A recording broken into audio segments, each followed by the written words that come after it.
Hello and welcome, farmers. If you're looking to get more out of your existing plantation, well, you have come to the right place. Today, we're going to break down everything you need to know to successfully grow cocoa as a profitable intercrop. Just imagine this for a second. Your coconut or Arecanut trees, which are already working for you, could also be providing the perfect home for a second, high-value crop. That's the real magic of cocoa. Let's dive into how this amazing shade-loving plant can become a fantastic new income stream for you. So, here's our game plan. We'll start with why you should even consider cocoa in the first place. Then we'll get into the nitty-gritty of starting your plantation and planting for success. After that, we'll cover crop care, the big harvest day, and finally, how to turn those beans into profit. We've got it all covered. Okay, first things first. Before you even think about buying a single seed, the most important thing is to make sure your farm has the right conditions. Let's go over the absolute basics that cocoa needs to really thrive. So, what is cocoa really? Well, its scientific name is Theobroma cacao. And here's the key thing you need to know. It's a tropical crop that just loves shade. And that right there, that's the secret sauce. That's what makes it the perfect partner to grow right under the canopy of your existing trees. Now, take a look at these numbers. These are the ideal climate conditions. You're going to need between 1,000 and 2,000 millimeters of rain, sure, but the temperature and humidity are just as important. Cocoa needs that warm, humid environment to be happy. And the great news is, this matches up perfectly with the climate in many parts of India. All right, beyond the weather, let's talk about what's under your feet. Your soil's pH is a huge deal. You absolutely have to test it.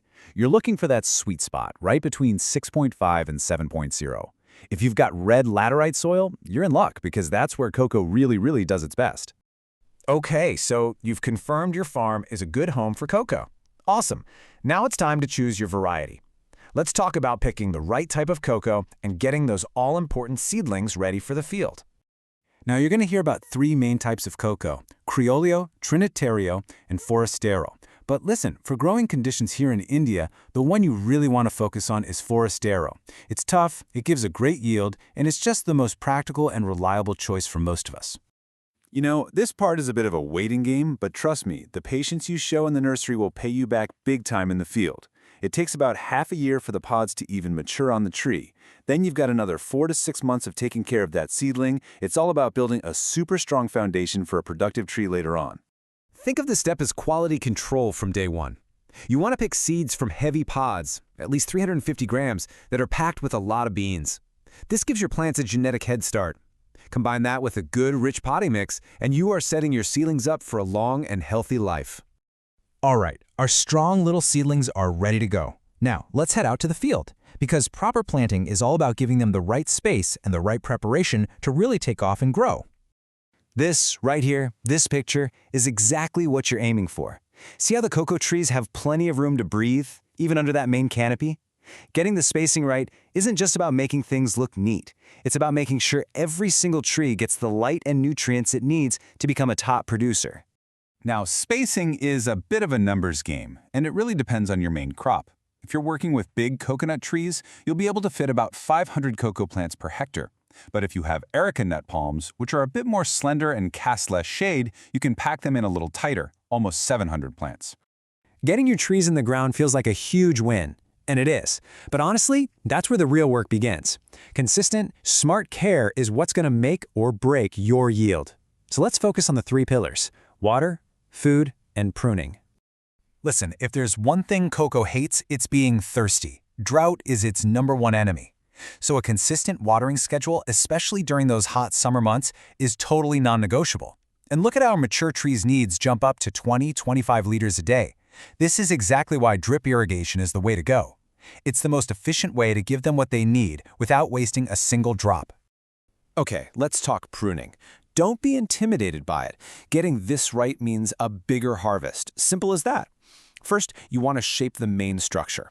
Let the first set of main branches, that's called the jorquette, form at about 1 meter high. After that, you just need to keep 3 or 4 healthy main branches and regularly clean out all the suckers and dead wood. Do that twice a year and you're golden. So, after years of all this dedicated care, this is the moment we've all been waiting for. It is time to enjoy the rewards of your hard work. Let's talk about how to harvest those beautiful cocoa pods. When it's finally time to harvest, the key here is to be really careful.